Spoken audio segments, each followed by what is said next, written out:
하나님의 방법대로라는 말씀을 가지고 이 시간 여러분들과 은혜를 나누고자 합니다. 자, 다윗이 통일 이스라엘 왕에 오른 후 첫 번째 한 일은 여부수 주민들이 차지하고 있었던 예루살렘을 찾아오는 것이었습니다. 그리고 오늘 본문에서 두 번째 일을 하는데 그것은 20년 동안 방치되었던 하나님의 언약궤를 예루살렘으로 옮기는 겁니다. 우리 1, 2절을 보겠습니다. 다 같이 읽겠습니다. 다윗이 이스라엘에서 뽑은 무리 3만 명을 다시 모으고 다윗이 일어나 자기와 함께 있는 모든 사람과 더불어 바알레 유다로 가서 거기서 하나님의 궤를 메어 오려오니 그 궤는 그룹들 사이에 자정하신 만군의 여호와의 이름을 불리는 것이라. 아멘. 다윗은 언약궤를 운반하기 위해 3만 명의 무리를 모읍니다. 그리고 그들과 기랏 여아림으로 갑니다. 자, 기랏 여아림은요 2절에 나오는 바알레 유다와 같은 곳이에요. 이름만 다른 거지 같은 곳입니다. 우리 지도를 한번 보고 가겠습니다. 자, 지도를 보면 이게 어떤 지도냐면 언약궤가 움직였던 지도입니다. 시내산에서부터 출발해서 여리고 에발산 갔다가 자 어디서 뺏기느냐 아벡 전투에서 블레셋에게 뺏겨요. 그래서 빨간 거는 밑에 이야기했지만 블레셋 수중에 있었던 언약궤고요. 그리고 파란 것은 이스라엘 수중에 있었던 언약궤입니다. 자, 그런데 오늘 본문에서 다윗이 그 언약궤를 옮기는 거예요. 지금 기랏 여아림이 어디 있어요? 몇 번에 있어요? 10번에 있죠. 10번. 여기가 어디라고요? 오늘 본문에 바알레 유다와 같은 곳입니다. 이제 예루살렘으로 옮기려고 합니다. 이렇게 잠깐 띄워주세요. 자, 우리는 여기서 다윗이 왜 언약궤를 옮기려고 하는지를 생각해 봐야 합니다.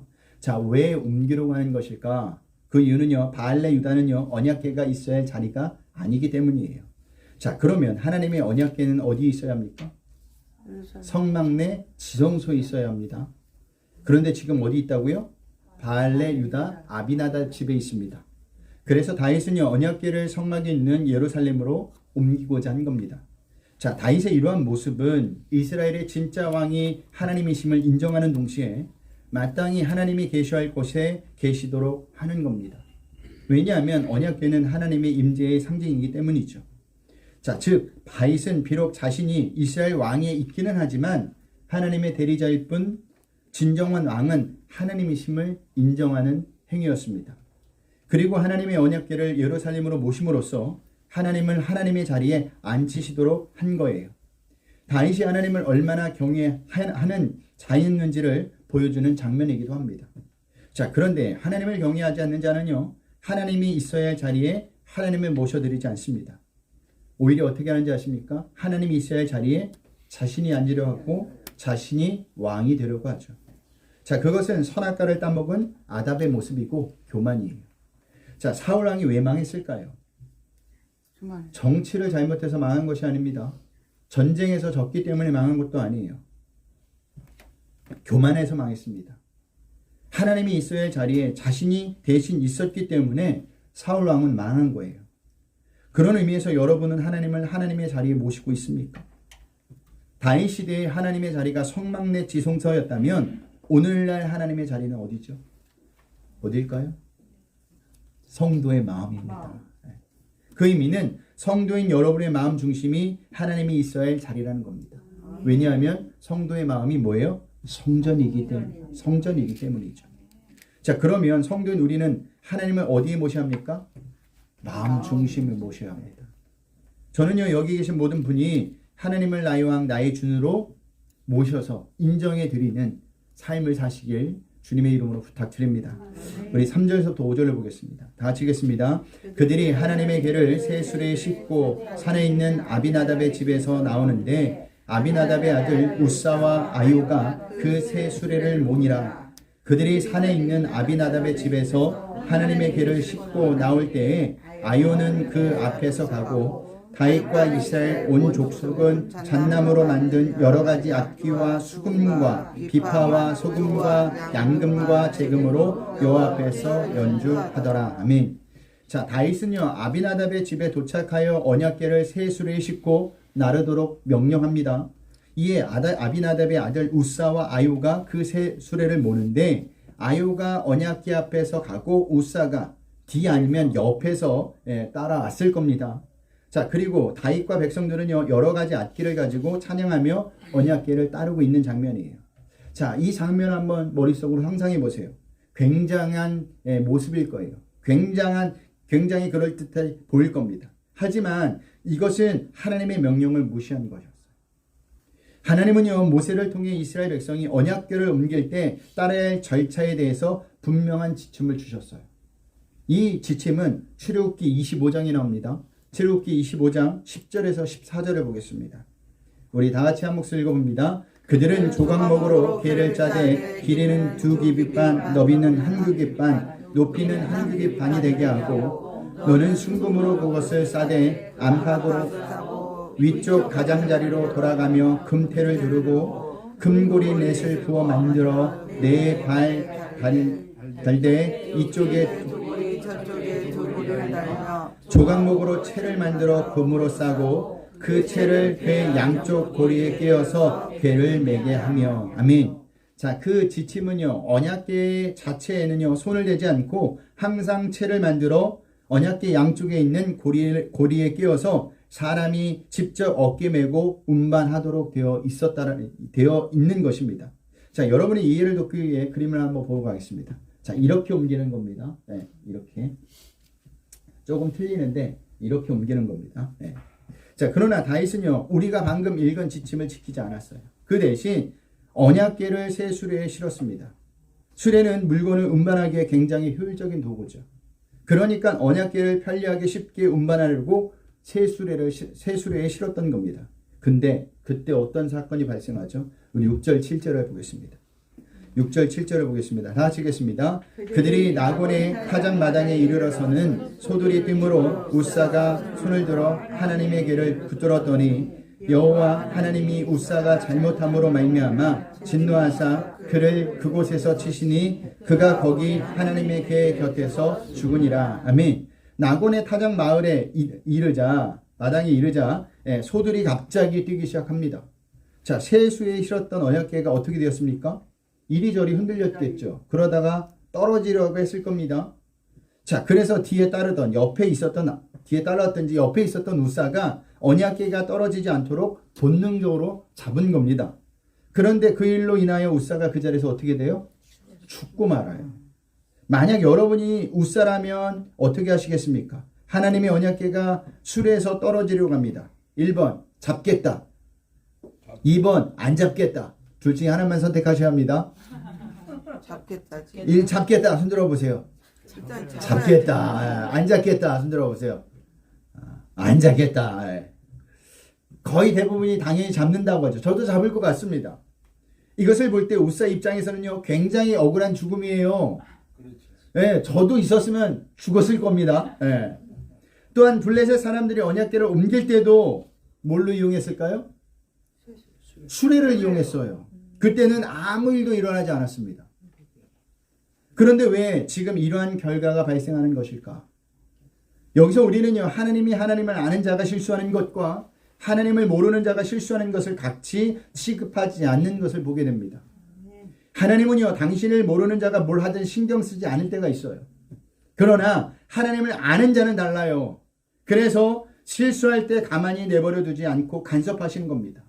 왜 간섭하실까요? 내 자녀이기 때문이에요. 내 백성이기 때문입니다. 예를 들면 이런 겁니다. 똑같은 두 학생이 사고를 쳤다고 칩시다. 한 학생은 내 자녀이고 한 학생은 내 자녀가 아니에요. 그때 여러분은 똑같이 그 두 학생을 대할까요? 아니죠. 왜 똑같이 대하지 않습니까? 내 자녀이기 때문이에요. 마찬가지입니다. 자, 그러면 우사가 진짜 죽은 이유가 무엇일까? 그 이유는요, 다윗이 언약궤를 운반할 때 하나님의 지침, 즉 말씀에 따라 운반하지 않았기 때문이에요. 하나님의 방법으로. 네. 다윗의 동기와 목적은 좋았어요. 분명히. 하지만 그 동기와 목적은 하나님의 말씀과 부합되지 않았다라는 거죠. 우리는 여기서 동기와 목적보다 하나님의 말씀이 우선이 되어야 한다는 사실을 확인하게 돼요. 아무리 하나님에 대한 열심이 특심이어도 하나님의 말씀에 따른 것이 아니라면 오히려 하나님을 기만하는 행위가 된다는 것을 아셔야 합니다. 아말렉 사람과 그들의 가축을 모두 멸하라고 하셨던 하나님의 말씀을 듣지 않고 제사를 드린다는 명목으로 좋은 가축들을 남겨두었던 사울 왕의 경우를 보세요. 그가 하나님께 칭찬받았습니까? 아니죠. 오히려 그 일로 인하여 하나님께 버림을 받아요. 얼마나 어처구니 없는 일입니까? 사울 왕에게 열심이 없었나요? 열심이 있었죠. 그런데도 결과는 하나님께 버림을 받았다라는 겁니다. 그러므로 우리는요, 하나님을 섬기는 데 있어서 외적인 열심이나 감정에만 치우쳐 행할 것이 아니라 그 일이 하나님의 말씀에 위배되는 부분은 없는지 살펴보셔야 한다는 겁니다. 그리고 위배되는 부분이 있다면 반드시 고치셔야 돼요. 그런데도 고치지 않으면 하지 않는 것보다 못한 경우라는 겁니다. 이런 잘못을 범하지 않기 위해서는 어떻게 합니까? 하나님의 말씀에 대해서 자세히 또한 정확히 아셔야 합니다. 모르면 누가 손해일까요? 나만 손해예요. 나만. 마태복음 25장을 보면요, 달란트 비유가 나옵니다. 어떤 사람이 타국에 갈 때 종들을 불러 자기의 소유를 맡깁니다. 한 사람에게는 5달란트를, 한 사람에게는 2달란트를, 한 사람에게는 1달란트를 맡겨요. 그리고 오랜 시간이 지난 후에 주인이 다시 와서 돌아와 종들과 결산을 하죠. 5달란트를 받은 자는 장사하여 몇 달란트를 남겨요? 5달란트를 남깁니다. 2달란트 받은 자도 마찬가지로 2달란트를 남겨요. 하지만 1달란트 받은 자는 어떻게 했습니까? 그 1달란트를 어떻게 했어요? 땅에다 묻어두었습니다. 그리고 주인이 올 때 그것을 파서 다시 가지고 옵니다.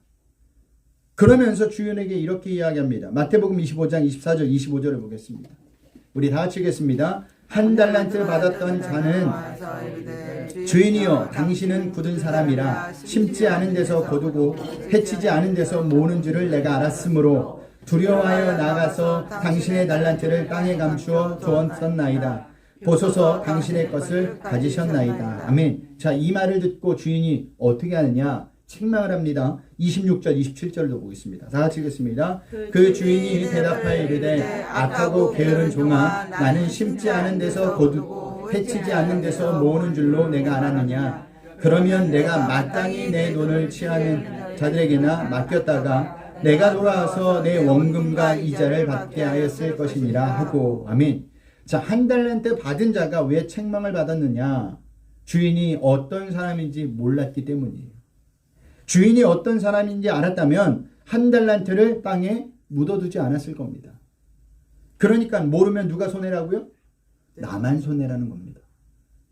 그러므로 하나님이 어떤 분이신지 알아도 우리는 정확히 아셔야 돼요. 그러면 절대 신앙생활하면서 손해볼 일이 없습니다. 하나님께 책망받을 일도 없어요. 나름 열심히 했는데, 나는 최선을 다해서 했는다고 했는데 하나님 앞에 갔는데 하나님이 너를 모른다고, 나를 모른다고 해요. 이보다 억울한 일이 어디 있습니까? 그렇기 때문에 우리는 가장 먼저 하나님의 의도를 정확하게 파악하는 것이 신앙생활을 잘하는 거예요. 이게 항상 먼저 우선이 되어야 한다는 겁니다. 내 열심히 문제가 아니라니까요. 8절을 볼까요? 다 같이 읽겠습니다.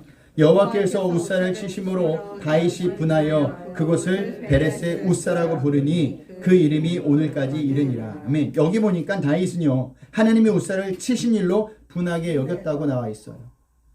다윗이 분한 마음을 가졌다는 의미는 하나님이 웃사를 치신 것을 정당한 것으로 여기지 않았다라는 겁니다. 왜냐하면 다윗이 보기에 웃사 행동은 정당한 것으로 여겨졌기 때문이죠. 우리도 그렇잖아요. 잡는 게 당연한 거지. 그러니까 아마 다윗도 이렇게 생각했던 것 같습니다. 만약 다윗이 보기에 웃사 행동이 정당하지 못한 것으로 여겨졌다면 다윗은요, 그 자리에서 하나님께 바로 무릎을 꿇었을 거예요. 그런데 성경에 그런 모습이 없어요. 그 대신 어떻게 했다고요? 분하게 여겼다라는 겁니다. 그 의미는 웃사 행동을 다윗은 정당하게 여겼다라는 거예요. 즉 하나님이 하신 일을 인정할 수 없었다라는 의미입니다. 창세기 4장에 가인과 아벨이 제사를 드리잖아요. 그때 하나님이 누구의 제사를 받아요? 아벨의 제사를 받습니다. 그때 가인은 어떤 마음을 갖느냐? 분한 마음을 갖아요. 제 성경을 찾아보니까 똑같은 단어를 쓰고 있는 겁니다. 내가 이렇게 열심을 내서 하나님께 제사를 드렸는데 하나님이 받지 않아요. 그러니까 분한 마음이 드는 거예요. 그러니까 출발이 어디서부터 출발된 겁니까? 나부터 출발된 겁니다. 내 열심부터 출발된 거예요. 다윗도 마찬가지였다니까요. 결국 이 사건으로 드러난 것이 뭡니까? 다윗이 하나님의 언약궤를 옮기면서도 아직까지 하나님이 어떤 분인가를 제대로 알지 못하고 자기 마음대로 하고 있다는 거예요. 그러니까 아직까지 다윗은 자신의 관점과 기준에서 하나님을 생각하고 섬겼다라는 의미예요. 나름 열심을 냈지만 그것이 잘못된 열심이었다라는 겁니다. 이러한 다윗에게 하나님은요, 나는 이러한 신이다 라는 것을 보여주신 사건이 바로 우사의 심판이에요. 우리 또한 이 사건을 통해 우리가 믿고 있는 하나님이 어떤 분인가를 다시 한번 생각해 봐야 합니다. 그렇지 않으면요, 우리 또한 다윗처럼 하나님이 하신 일에 대해서 분한 마음을 갖게 될 거예요. 내 관점과 기준에서 볼 때 이런 일을 하신 하나님을 도저히 이해할 수 없다는 반감을 어쩌면 품게 될지도 몰라요. 그런 의미에서 다윗의 이러한 반응은요, 우리에게 많은 것을 가르쳐주고 있습니다. 왜냐하면 우리 역시 많은 부분에서 우리의 관점과 기준으로 내 열심으로 하나님을 생각하고 섬기고 있기 때문이죠. 그래서 하나님이 기뻐하시는 일이 무엇인지 정작 모른 채 열심만 내는 겁니다. 다윗도 그랬어요. 그래서 하나님이 우사를 치심으로 해서 다윗에게 지금 경고하시는 겁니다. 그렇다면 하나님을 생각하고 섬김에 있어서 우리에게 무엇이 중요하냐? 우리의 열심이 아닌 하나님의 방법, 즉 하나님의 말씀을 기준으로 생각하고 섬기는 것이 중요하다라는 거죠. 그러면 하나님의 말씀을 기준으로 생각하고 섬기는 것이 무엇이냐? 단 한 가지뿐이 없습니다. 그것은 죄로 인해 죽을 수밖에 없는 인간을 위해 보내주신 예수님을 믿는 거예요. 오직 예수님만으로 구원받을 수 있다는 것을 믿는 겁니다. 이것을 믿는 사람은 하나님의 은혜만 바라볼 뿐이지 다른 것으로 하나님께 인정받으려고 하지 않는다는 거죠. 왜 다른 것으로 인정받으려 하지 않는 겁니까? 다른 것으로는요, 하나님께 구원을 받을 수 없다는 것을 깨달았기 때문이고, 다른 것을 할 필요가 없다는 것을 깨달았기 때문입니다. 그게 하나님의 구원의 방법이고 우리의 신앙생활이 되어야 한다는 거예요. 근데 많은 사람들이 이것을 놓치고 살아요. 하나님의 은혜가 분명히 주어졌음에도 불구하고, 구원이 주어졌음에도 불구하고 그 은혜와 구원을 받기 위해 무엇을 해야 된다는 생각에 빠져 자기 열심만 내는데 잘못된 길로 가는 겁니다. 그러면 언약궤를 베드로는 어떤 고백을 했는지 한번 보겠습니다. 사도행전 4장 12절 말씀입니다. 우리 다 같이 읽겠습니다. 다른 이로서는 구원을 받을 수 없나니 천하 사람 중에 구원을 받을 만한 다른 이름을 우리에게 주신 일이 없음이라 하였더라. 아멘. 이것을 믿지 못하면, 하나님이 우리에게 거저 주신 구원을 믿지 못하면 어떻게 되는지 아십니까? 다른 것으로 하나님께 인정받으려고 합니다. 그래서 열심을 부리는 거죠. 그럼 우사가 나중에요. 그리고 거기서 자기의 만족을 얻는 거예요. 반대로 열심을 부리지 못하면 열심을 부리지 못했다는 마음이 불편하겠죠. 여러분들이 한 주일 동안 성경을 100장씩 읽었다고 칩시다. 그러면 떳떳하죠. 제가 늘 이야기하잖아요. 기도 1시간씩 매일 와서 교회 와서 얼마나 떳떳해요. 난 주일에 떳떳해. 근데 1분도 기도 못했어. 한 절도 성경도 못 봤어. 그럼 주일에 어떤 마음을 가지고 나와요? 실성이에요. 죄송한 마음을 가지고 나왔죠. 그런데 이것은 하나님의 구원 방법이 아니에요. 여러분, 이것은 신앙생활도 아닙니다. 종교생활이에요. 종교생활. 교회일도 마찬가지입니다. 교회는 하나님이 만든 것이지 인간이 만든 것이 아니에요. 그런 의미에서 내가 교회를 개척했다는 표현도 맞지 않아요. 하나님이 시작해서 교회가 개척된 것이지 인간이 개척한 게 아닙니다. 그러니까 내가 교회를 개척했다는 표현이 아니라 교회가 개척됐다라는 표현이 맞는 겁니다. 저도 그래서 어떤 표현을 써요? 개척을 당했다라는 표현을 쓰죠. 내가 한 게 아니라. 이렇게 몰아가다가 그냥 몰림을 당해서 여기까지 온 거예요. 그런데 많은 성도가 이것을 모르니까 교회가 자기 것인 양 자기 마음대로 하려고 하는 자들이 생겨나는 것이고, 그로 인해 교회에 분란이 일어나는 겁니다. 여러분, 구원의 시작은 하나님이세요. 아멘. 예수님이십니다. 아멘. 끝도 마찬가지입니다. 아멘. 그러면 교회는 다를까? 마찬가지입니다. 하나님이 시작하시고 하나님이 마무리 지시는 거예요. 아멘. 그러니 우리는요, 신앙생활 하면서 그 주님을 바라보고 신앙생활을 하셔야 한다는 겁니다. 자, 그런데 다윗은요 우사의 심판을 하나님에 대한 분한 마음만 가졌던 것이 아니에요. 그 다음 절을 보면요 두려운 마음도 가진 것을 볼 수 있습니다. 그래서 언약궤를 어떻게 하느냐, 우리 9절에서부터 10절을 볼까요? 다 같이 읽겠습니다. 다윗이 그날에 여호와를 두려하여 이르되 여호와의 궤가 어찌 내게로 오리요 하고 다윗이 여호와의 궤를 옮겨 다윗성 자기에게로 메어 가기를 즐겨하지 아니하고 가드 사람 오벳 에돔의 집으로 메어 간지라. 아멘. 언약궤를 옮기는 것을 포기하고 오벳 에돔의 집으로 옮겨 놓죠. 다윗은 왜 언약궤 옮기는 것을 포기했을까? 그것은요 다윗이 자신에게 주신 하나님의 또 다른 속성, 즉 진노하시고 심판하시는 공의의 하나님에 대해서 비로소 알았기 때문입니다. 여기에 부담을 느낀 다윗은요 언약궤를 옮기는 것을 포기하고 말아요. 여러분이 다윗의 입장이었다면 어떻게 했을까요? 이런 상황인데도 언약궤를 옮기시겠습니까? 대부분이 안 옮기겠죠. 그 의미는 우리 또한 다윗처럼 하나님을 그저 우리에게 좋으신 분으로만 생각하고 있다는 의미입니다. 맞아요. 하나님은 우리에게 좋으신 분이에요. 우리를 사랑하시는데 끝까지 사랑하신 분입니다. 하지만 하나님의 속성에는요 진노도 있고 심판도 있다는 것을 잊지 마셔야 한다는 겁니다. 공의의 하나님에게 진노와 심판이 없다면 죄로 인해 죽을 수밖에 없는 인간을 위해 예수님을 이 세상에 보내셔서 대신 십자가에 못 박혀 죽게 하지 않았을 거예요. 그런데 하나님은 죄로 인해 죽을 수밖에 없는 인간을 위해 대신 십자가에 못 박혀 죽게 하셨습니다. 그 의미는 공의의 하나님이 진노하시며 심판하신다라는 겁니다. 이것이 하나님의 사랑이에요. 하나님의 사랑은 무조건적으로 사랑하지 않아요. 고칠 것은 고치시게 한다라는 거예요. 그렇다면 여전히 하나님의 은혜를 바라보지 않고 다윗처럼 내 방법과 내 열심으로 신앙생활을 하고 있다면 하나님이 어떻게 하실 것 같습니까? 진노하실 겁니다. 심판을 통해 깨닫게 하신다는 겁니다. 왜요? 내 방법과 내 열심은 하나님의 방법이 아니기 때문이죠. 그것을 알려주기 위해서 진노하시고 심판하시는 거예요. 그래서 마태복음 23장에서 자신의 방법과 열심으로 종교생활을 하고 있었던 종교 지도자들을 무섭게 예수님이 책망하신 겁니다. 왜 무섭게 책망하셨느냐? 그들이 돌이키는 길만이 살 길이기 때문이죠. 그게 예수님의 사랑이에요. 그들을 사랑하셨기 때문에 그렇게 말씀하셨던 겁니다. 자, 그런데 언약궤가 오베드돔 집에 석 달 동안 있는 동안 그 집에 어떤 일이 벌어지죠? 우리 11절을 볼까요?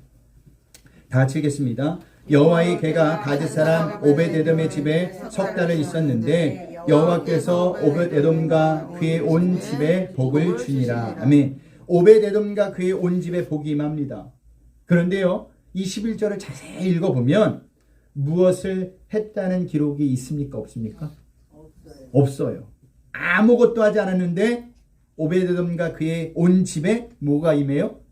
복이 임합니다. 무슨 의미냐? 하나님과 함께 한다는 자체가 복이라는 의미예요. 이게 진짜 복입니다, 여러분. 이 땅에서 잘 먹고 잘 사는 것이 복이 아니라 하나님과 함께 한다는 자체가 복이라는 거예요. 그래서 하나님이 우리에게 당신을 주신 거예요. 다른 말로 이야기하면 예수님을 우리에게 주셨다는 거죠. 그런 의미에서 우리는 이미 복받은 자들입니다.